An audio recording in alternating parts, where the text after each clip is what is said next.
ప్రాణమైన ఇస్తానమ్మా నీ నిండు నవ్వులకి తోరణాన్ని అవుతానమ్మా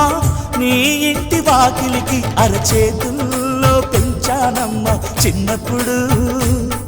అమ్మవుతుంటే చూస్తున్నా నేను నిన్నిప్పుడు అరచేతుల్లో పెంచానమ్మా చిన్నప్పుడు అమ్మవుతుంటే చూస్తున్నా నేను నిన్నిప్పుడు సీతాకోక చిలకల చెల్లి సీమంతానికి సీతారాములు వస్తారంట పేరంటానికి